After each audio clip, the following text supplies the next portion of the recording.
할렐루야. 아멘. 원수 마귀의 어떤 공격에도 우리 주 예수 그리스도의 그 보혈의 능력으로 승리하시고 예수님의 제3의 그 은총을 누리는 우리 성도들 다 되기를 주님의 이름으로 축복합니다. 아멘. 여러분, 지금부터 54년 전 1968년 1월 21일, 혹시 여러분 그날이 어떤 날인지 아십니까? 무장공비 김신조 일당이 청와대에 습격하기 위해서 침투했던 날입니다. 대한민국이 발칵 뒤집혔죠. 박정희 목을 따러 왔수다. 충격에 빠뜨렸습니다. 여러분, 이 일 때문에 주민등록증, 우리 백성 민족, 우리 국민 한 사람 한 사람에게 주민등록 번호가 주어지면서 주민등록증이 만들어졌습니다. 이때 이 사건 때문에. 그리고 38선이, 휴전선이 이 나무 막대기로 이렇게 휴전을 해놨던 것이 철제 휴전선으로 바뀌게 되었고, 그리고 군 복무 마친 사람들도 예비군에 편성이 되지 않습니까? 예비군이 창설된 계기가 바로 1.21 사건이었습니다. 1968년 1월 21일. 유일하게 생포되었던 사람이 김신조였죠. 이분이 지난 1월 21일에 태영호 국회의원, 여러분 아시죠? 이 태영호 의원과 인터뷰, 대담을 하는 내용을 제가 보았어요. 그때 김신조 이분이 이런 얘기를 했어요. 많은 얘기를 했지만 제 귀에 확 들어온 것이 뭔가 하면, 대한민국에 와서야 처음으로 자유가 무엇인지를 알았다는 거예요. 그전까지는 자유가 뭔지를 모른 채 살았다는 겁니다. 제가 이분의 이야기를 들으면서 참 자유를 모르고 살았다? 그분의 이야기를 들으면서 누가복음 13장에 예수님이 하셨던 일이 생각이 났어요. 무슨 사건인가 하면, 예수님께서 18년 동안이나 귀신에게 사로잡혀서 병이 든 겁니다. 몸이 꼬부라져가지고 몸을 펴지도 못한 채 18년 동안 꼼짝도 못하며 살았던 그 사람을 고치신 사건이 기록이 되어 있습니다. 그런데 여러분, 이 여인은요, 이 사람은요, 18년 전에는 자유의 삶을 살다가 귀신 들려서 병이, 몸이 꼬부라지는, 펴지 못하는 그런 병 때문에 18년 동안 고생했지만 예수님을 만나서 깨끗하게 치유를 받은 겁니다. 나은 거죠. 자유를 누리게 된 것입니다. 여러분, 김신조 이분도 북한에서 살 때 자유도 모르고 살았습니다. 근데 이분이 여러분 이렇게 유일하게 생포되었지만, 이분의 모습을 보았던 한 여인, 믿음의 자매가 이 김신조 씨에게 편지를 계속 보냈다고 합니다. 예수님을 전하면서 나중에 만나게 되어서 결국 두 분이 결혼했는데, 지금 이 김신조 이분은 그 이후에 예수님을 믿게 되었습니다. 그러면서 이런 얘기를 합니다. 내가 대한민국에 와서 북한의 혁명을 위해서 박정희 대통령의 목을 따러 왔지만 실패로 돌아가고, 그리고 내가 대한민국에서 살게 되면서 자유를 알았는데 그 자유는 진정한 자유가 아니더라. 예수님을 믿고 예수님을 만나고 나니까 해결되지 않았던 죄의 문제가 해결이 되고, 이분이 목사로 살다가 지금 80세가 되었습니다. 지금도 건강하게 젊은이들에게 또 안보에 대해서 강연을 할 정도로 아주 건강하신 분이셔요. 여러분, 이분이 하는 말이, 사람에게는 이 몸이 자유로운 자유도 필요하지만 영혼의 자유는 더 중요하다. 그런 뉘앙스로 말씀을 나누는 것을 보았습니다. 여러분 이 세상에는요, 우리 주변에는요, 의외로 각종 압박감에 사로잡혀서 술이나 마약이나 그리고 도박의 노예로 사는 사람들이 많습니다. 왜 그럴까요? 인생에 압박이 있는 거예요. 나도 모르게 그냥 자유로운 삶을, 자유민주주의 살면서도 내면에 자유가 없는 거예요. 그래서 거기서 오는 압박감 때문에 술도 마셔보고 마약도 손대보고 도박에도 빠져보고 쾌락에도 취해보고 그러지만 해결을 못하는 사람들이 의외로 많습니다. 여러분 이분들의 문제가 어떻게 해결되겠습니까? 김신조 목사님이 만났던 예수님을 만나야 문제가 해결이 되는데 여러분 이 사실은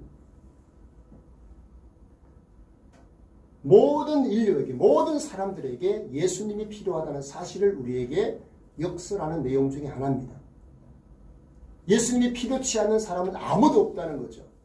이유가 뭡니까? 다 그냥 멀쩡하게 살아가는데 그 사람의 내면들은 영혼의 자유가 없는 거예요. 늘 불안한 거예요.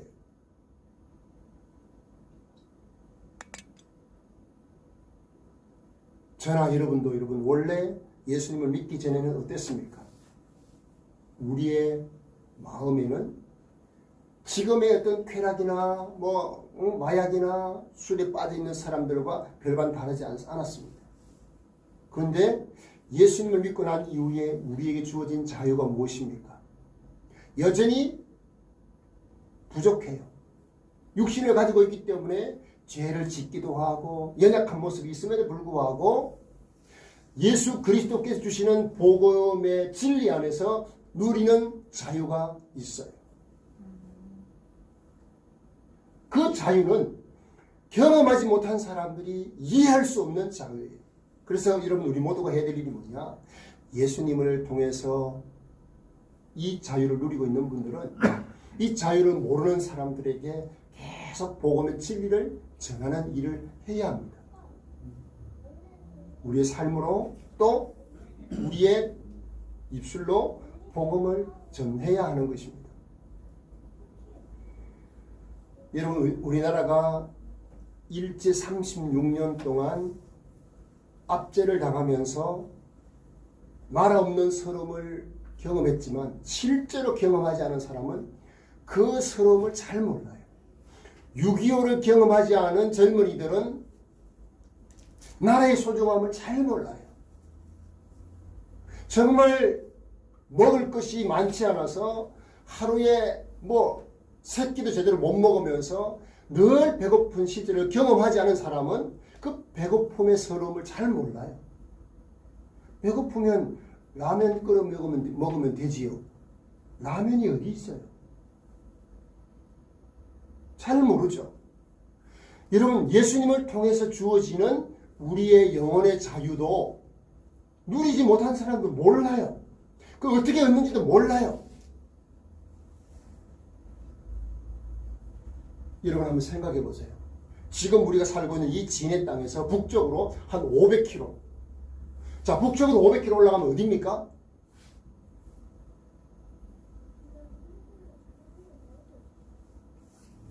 휴전선을 넘어서 북한이에요. 그 북한 땅에서 태어났다. 그러면 여러분 내가 원치 않는 공산 치하에서 자유를 잃은 채 살았을 거예요. 여러분 우리가 왜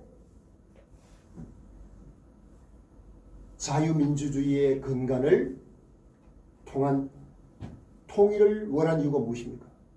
북한 동포들 생각하면 여러분 같은 민족으로서 그들의 마음 속에 안타까움이 있지 않습니까? 여러분 그런 심정으로 우리는 누굴 보아야 되냐? 예수님을 통해서 진정한 자유를 누리지 못하는 사람들을 볼 수 있어야 돼요. 안타까워하는 마음으로 볼 수 있어야 돼요. 여러분 사도 바울이 복음을 전하면서 그가 예수님을 받게 했던 사람 아닙니까? 그런데 예수님을 만나고 난 다음에 그 예수님을 전하는 삶을 살았습니다. 예수님이 나의 죄를 위해 죽으신 것, 예수님이 내 죄를 해결하신 것, 그 예수님을 통해서만 구원, 죄 용서함을 받고 하나님의 자녀가 되고 구원받는다는 사실, 천국 백성이 된다는 그 사실의 복음을 전함으로 엄청난 사람들이 예수 믿게 되었지 않았습니까? 가는 곳마다 교회가 세워졌어요. 그런데 문제가 생겼어요. 어떤 문제냐? 예수님만 믿어서 구원받는 것이 아니다. 구약 성경에 기록된 율법을 지켜야지 구원받는다. 제가 여러분 갈라디아 1장을 하면서도 수차례 말씀을 드렸지만 이것이 심각한 문제였습니다. 당시에 율법사들이 바울이 떠난 교회들을 찾아다니면서 예수님만 믿어서는 안 된다. 율법을 지켜야 된다. 할례를 행해야 된다. 지금으로 말하면 포경수술 같은 걸 해야 구원받을 수 있다. 여러분 이것은요. 구원의 진리를 뒤흔드는 일이었습니다. 이것이 큰 문제였습니다.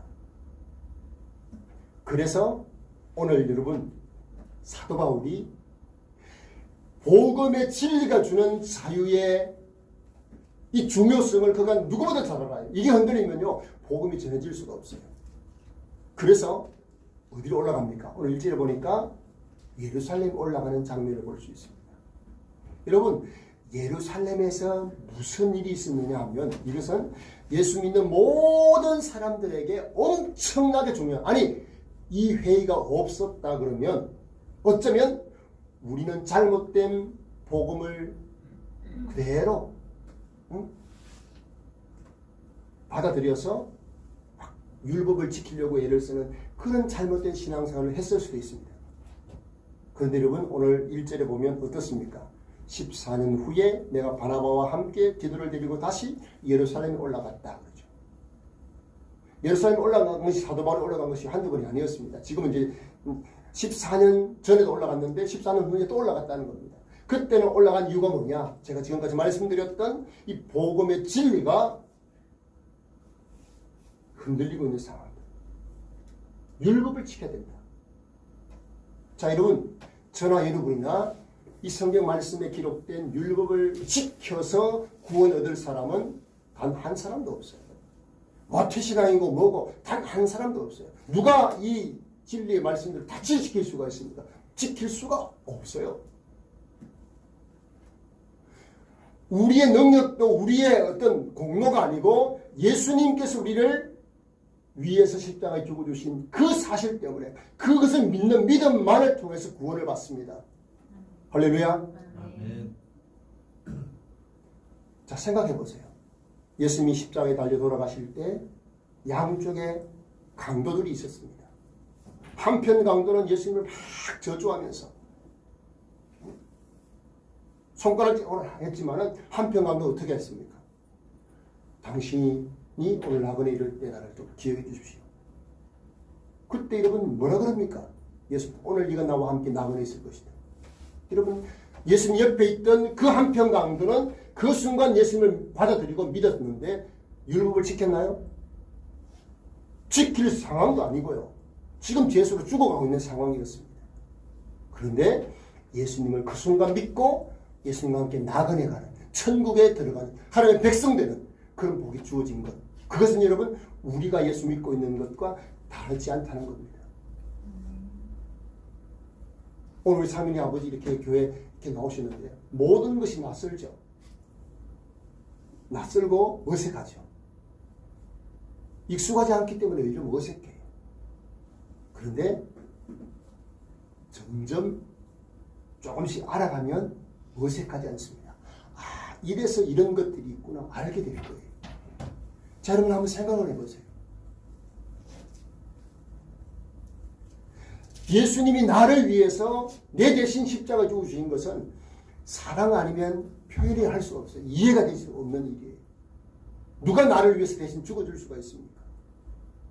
죽어준들 내가 가진 죄가 해결이 됩니까? 그렇지 않습니다. 근데 거기다가 우리가 죄를 해결하기 위해서 또 구원받기 위해서 하나님의 백성으로 회복되기 위해서는 율법을 지켜야 된다. 여러분 이건 불가능한 일이에요. 근데 여러분, 사도 바울이 복음을 전하면서 많은 이방의 유대인들이 아닌 이방인들이 예수 믿게 되지 않습니까? 그런데요, 그 유대인들 아닌 이방인들도 예수 믿을 때 받았던 성령의 은혜를 받고 예수님을 구원자로 고백하는 사람들이 많아집니다. 수많은 표적들이 나타납니다. 그런데 율법사들이 가는 곳마다 그렇게 율법을 지켜야 된다. 할례를 받아야 구원받는다.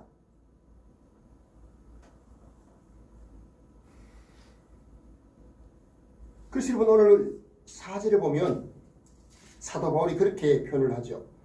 이는 가만히 들어온 거짓 형제들 때문이라. 그들이 가만히 들어온 것은 그리스도 예수 안에서 우리가 가진 자유를 엿보고, 그러니까 예수님을 통해서 자유를 얻은 거예요. 죄에서 자유함을 얻고 예수 믿어서 구원받은 그 자유, 그걸 보고 어떻게 했습니까? 우리를 종으로 삼고자 합니다. 여러분, 율법은 종으로 삼는 일이에요. 자, 이 부분을요, 우리가 율법으로 뭔가를 지켜서 구원받는 것이 아니에요. 자, 이렇게 표현하면 여러분은 헷갈릴 수 있지만, 교회, 주일날 교회에 와서 예배 드린다고 해서 구원받는 게 아니에요. 예수 믿는 사람이기 때문에 당연하게 와서 예배 드리는 것이지, 예배 드리는 행위 때문에 구원받는 사람은 아무도 없어요. 예수님을 믿으면 당연하게 우리가 예배를 드리게 되는 것이고. 자, 그래서 여러분, 율법을 지켜서 구원받는 것이 아니라는 것을 설명하기 위해서 한 신학자가 이런 표현을 했습니다.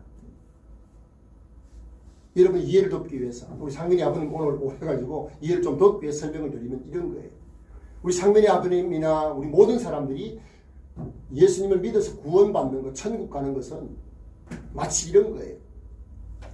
한 여자 하인이요, 새로운 주인을 만나서 그 집에서 일을 하게 된 거예요. 근데 이 주인이요, 얼마나 까다롭고 얼마나 깔끔한 분인지 벽에다가 하인이 해야 될 일들을 쫙 적어 놓는 거예요. 아침 6시에 일어나야 되고, 아침 8시에는 청소가 시작돼야 되고, 9시 되면 청소를 마쳐야 되고, 그리고 아침 7시에는 아침을 차려줘야 되고, 12시 되면 밥을 차려야 되고, 막 이런 일도 쫙 적어 놓은 거예요. 자, 그럼 여러분, 이 하인은 3일 동안 지켜보고 못하면 내가 너를 자를 것이다. 자, 주인이 그런 거예요. 자, 주인이 내건 모든 조건들은 율법이에요. 법이에요. 이거 못 지키면 어떻게 돼요? 잘리게 되는 거예요. 자, 그러면 이 하인은 3일 동안 어떤 마음이겠어요? 내가 주인이 제시한 이거 못 지키면 난 잘릴 텐데. 늘 생각이 뭐겠어요? 내가 이거 못 지키면 잘릴 텐데. 그것 때문에요, 잠을 자려고도 내가 아침 6시에 못 일어나면 난 잘릴 텐데. 잠을 제대로 못 자는 거죠. 그것이 율법인 거예요. 그 하인, 여자 하인을 올가매게 되는 거죠. 자, 그런데 여러분, 주인이요, 어느 날 이 여자 하인을 보면서 참 불쌍하게 여긴 거예요. 그리고 그 여자 하인을 내가 내 아내로 그냥 맞아야 되겠다. 그렇게 해서 그 여자 하인을 자기 아내로 삼은 거예요. 근데 벽에는요, 하인 때 지켜야 될 것들이 다 붙어 있었어요. 자, 여러분, 이 여자 하인이 아내가 되었을 때는 어떻게 됩니까? 내가 이제 아내가 되었기 때문에, 아이고, 저 벽에 붙어 있는 거지. 난 안 지킬 거야. 안 지켜도 돼. 이제 뭐 아내인데 뭐. 이런 자세를 가지게 될까요? 아니면 자기 같은 하인을 사랑해주고 아내로 맞이해준 그 은혜에 감사해가지고 그것과 상관없이 더 열심히 더 주인을 위해서 일하게 될까요?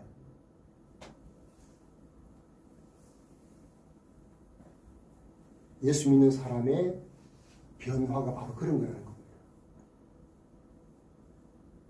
예수님을 믿기 때문에 성경 말씀대로 살려고 하는 것이지, 이 말씀대로 살아서 구원받으려고 하는 그런 자세가 아니라는 거예요.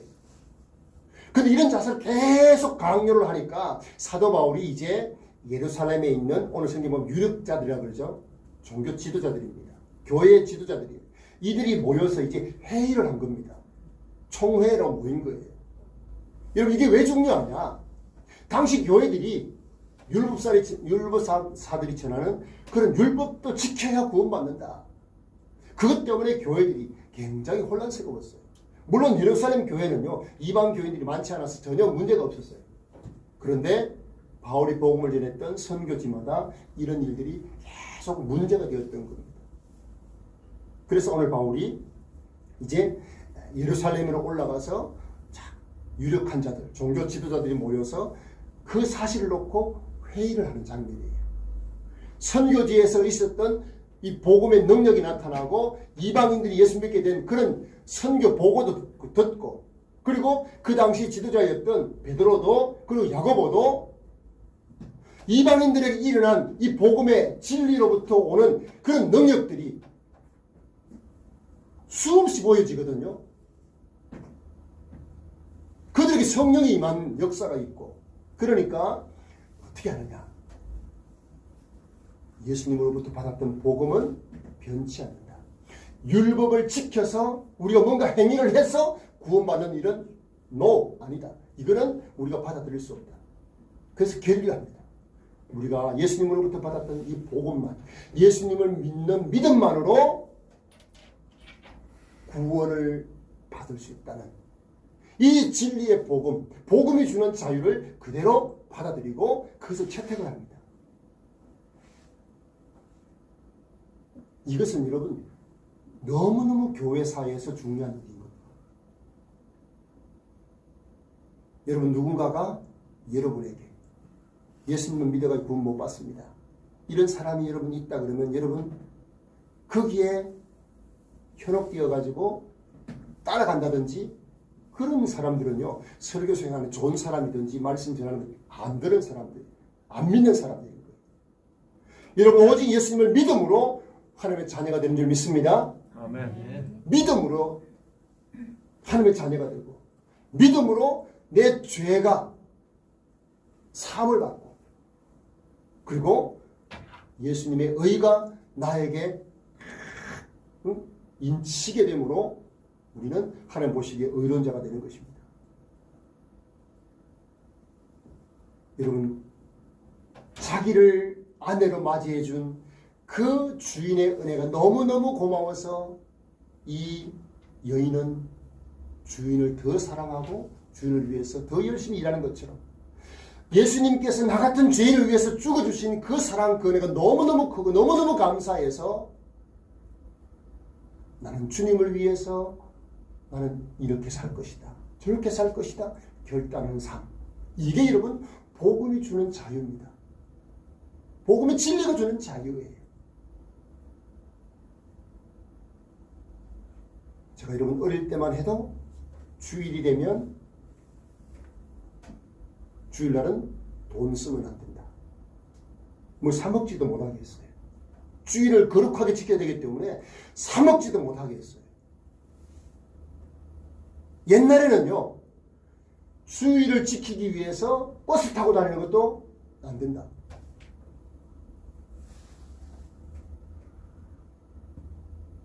제가 여러분 누가복음 13장에 그 이야기를 했잖아요. 18년 동안 귀신 들려가지고 몸이 꼬부라진 거예요. 몸이 안 펴지는 채로 18년 동안 살았으니까 예수님이 행하셨던 그 모든 기적들의 소식을 듣고 누군가가 데려왔겠죠. 회당에 데려왔겠죠. 근데 그날이 안식일이었어요. 안식일 날 예수님이 그를 고친 겁니다. 거기 있던 회당장은 그 사실을 놓고, 그리고 많은 종교 지도자들은 예수님이 그를 고친 걸 놓고 안식일날 하지 못할 일을 했다, 막 공격을 해댔습니다. 그런데 예수님께서 뭐라 그럽니까? 너는 안식일의 주인이고 안식일에 해야 할 일을 한 것이다. 여러분, 안식일에 이 얽매인 사람을 자유롭게 하는 것, 이건 당연히 해야 될 일이라는 것입니다. 주일날 여러분 우리가 당연히 해야 될 일이 무엇입니까? 사람들에게 복음을 전하는 일, 예수님을 소개하는 일, 당연히 해야 되는 것입니다. 여러분이 교회에 오셨는데 제가 이 성경 말씀을 가르치지 않고 한 주일 동안 일어났던 시사에 대해서 1시간 동안 여러분 재미있게 아주 여러분에게 전한다? 그럼 여러분 교회 오실 이유가 없어요. 재미있는 시사 같은 것들은요, 유튜브나 TV 틀면 훨씬 더 많아요. 그래서 여러분 교회에서 전하는 것이 무엇입니까? 이 진리의 복음을 전하는 겁니다. 할렐루야. 아멘. 복음 아니면 우리에게 구원이 주어지지 않습니다. 예수 그리스도가 나를 위해 죽으신 나의 구원자이십니다. 그분이 우리의 죄를 십자가에서 다 사하셨습니다. 이게 여러분 복음의 전부예요. 오늘 우리 아들이 이제 내일 군대 간다고 지난 1년 동안 마음 졸이고 했는데 내가 이런 얘기했어요. 야, 너 훈련 받고 저 북한으로 안 보낸 거 해도 그 견딜만 할 거다. 여러분 제가 군대 생활할 때 가슴이 뜨거웠어요. 훈련이 여러분 힘들잖아요. 6주. 저만 해도 그 당시에 31.5개월을 했습니다. 공군이어서. 훈련을 하면서요. 힘들 때마다 저는 예수님이 나를 위해 죽어주신 그 십자가를 생각했어요. 고통스러울 때마다. 그러니까요. 옆에 있는 전우들을 내가 도와주면서까지 훈련 생활을 할 수 있겠더라고요. 힘든 것이 아닌 거예요. 여러분 똑같은 상황 속에서 그 훈련을 막 힘들어하고 고대하고 하는 사람들은 뭡니까? 자꾸 힘들지 않았던 그때만 자꾸 생각하는 거예요. 그런데 나는 오히려 그것을 예수님이 나를 위해서 십자가에서 죽어주신 그 놀라운 사랑이 너무너무 감사하다. 그런 마음의 자세를 가지니까요. 훈련도 힘들지 않은 거예요. 저는 여러분 우리의 성도의 삶도 마찬가지라는 겁니다. 여러분 코로나가 2년 동안 지속되고 또 지금 여러분 물가가 막 뛰고 있죠. 막 오르고 있죠. 아마 서민들은 먹고 사는 문제, 엔겔지수라 그러죠. 이 먹고 사는데 엔겔지수가 대부분 차지하게 됩니다. 점점 그런 상황이 될 겁니다. 힘든 상황이 될 겁니다. 여러분 이런 상황이 올 때 복음이 주는 자유는 무엇입니까? 힘들어도 나에게는 예수님 주시는 천국이 나를 기다리고 있다. 내 최종 목적지는 천국이다.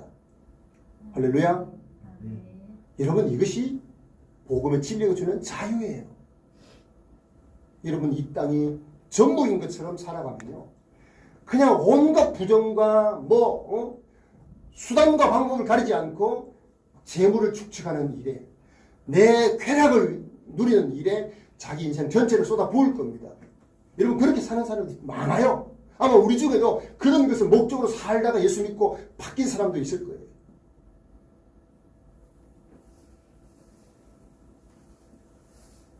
여러분 즐기는 것 결코 나쁜 거 아니에요. 내가 좋아하는 골프도 치고 이게 여러분 나쁜 게 아니에요. 내가 할 수 있는 여러분 이 땅에서 누릴 수 있는 즐거움을 위해서 얼마든지 우리 할 수 있습니다. 그러나 여러분 그거 못한다고 해서 나는 불행하고 나는 이렇게 흙수저로 태어나가지고 이렇게 불행한 인생을 산다. 여러분 이거는요 정말 예수님 십자가의 사랑과 은혜를 깨닫지 못하면 이런 삶을 살 수밖에 없어요. 그러나 여러분 예수님의 십자가의 은혜와 사랑을 생각해 하십시오. 그러면 그것 때문에 주어지는 마음의 평안과 자유가 있어요. 현실은 힘들어도 내게 주어지는 앞으로 주어질 천국이 기다리고 있다. 또 이미 예수님이 내 안에 계시면서 내게 주신 마음의 평안이 나로 하여금 자유롭게 한다. 여러분 이런 은혜를 여러분 깨닫는 우리 성도들 되기를 축복합니다. 아멘. 이를 위해서 사도 바울이 오늘 바나바와 함께 디도를 데리고 올라갔습니다. 바나바는요, 이 바울이요, 디도는 헬라인이었습니다. 무슨 말이냐면 이방인이었단 말이에요. 그런데 그에게 할례를 행하지 않았어요. 이유가 뭡니까? 예수님만 믿으면 구원받기 때문에 사람들이 막 그냥 할례를 받아야 된다. 일부러 행하지 않았어요. 예수 믿음으로 구원 얻는다는 사실을. 그리고 할례 없이도 그가 성령 충만한 받은 것을 사람들에게 보이기 위해서. 그 디도를 일부러 데려간 겁니다. 데려가서 이 디도가 이 예수님을 믿음으로 할례 없이 구원받은 산 증인입니다. 내세우지 않았겠습니까? 여러분 이런 사실들을 여러분 우리는 누리며 사셔야 돼요. 복음의 진리가 주는 자유. 아버지 품을 떠났던 탕자를 여러분 기억하시죠? 둘째 아들 탕자가 어땠습니까? 아버지가 돌아가셔야 자기에게 돌아오는 재산을 아버지가 살아계신 면전에 대고 아버지 내게 돌아올 재산을 나에게 주십시오. 나는 아버지 품을 떠나서 다른 나라 가서 그 돈 가지고 나는 살랍니다. 아무리 말해도 안 되는 거죠. 탕자에게 아버지가 재산을 정리해서 돈을 줍니다. 뒤도 돌아보지 않고 둘째 아들은 떠납니다. 그런데요, 둘째 아들이 떠난 그날부터 아버지는 자기 아들이 떠난 아들이 돌아오기를 기다립니다. 탕자가 어떤 삶을 삽니까? 그냥 엄청나게 많은 돈을 막 흥청망청 쓰니까요, 친구들이 얼마나 많이 따라 붙는지. 돈 있을 때는 사람들이 막 붙잖아요. 물주가 되어가지고 그냥 흥청망청 그렇게 쾌락을 즐기는데 뭐 돈이 여러분 계속 있습니까? 점점 가지고 온 돈이 떨어지면서 나중에는 돈이 똑 떨어지고 나니까 가까이 하던 친구들이 하나둘 떠나갑니다. 지금까지 옆에서 같이 즐겼던 친구들 다 떠나갑니다. 탕자는 굶주림 속에 돼지 우리에서 돼지들이 먹는 쥐연 열매를 그거라도 먹으려고 하는데 돼지들이 가만둡니까? 자기 먹이 건드리는데. 온통 돼지 우리에서 돼지와 막 뒹굴면서 그거라도 먹으려고 할 지경까지 되었을 때 탕자가 어떻게 합니까? 탕자에게 전환점, 터닝 포인트가 딱 있습니다. 그게 뭔가? 내 아버지의 집에는 하인들도 나보다 훨씬, 지금의 나보다 훨씬 잘 사는데 내가 아들의 자격이 아니라 하인의 자격으로 아버지에게 돌아가서 나를 받아달라고 해야지. 그 마음을 품은 겁니다. 그게 탕자의 터닝 포인트, 전환점이었어요. 아버지에게로 돌아가야 되겠다. 근데 아들의 신분이 아니었어요.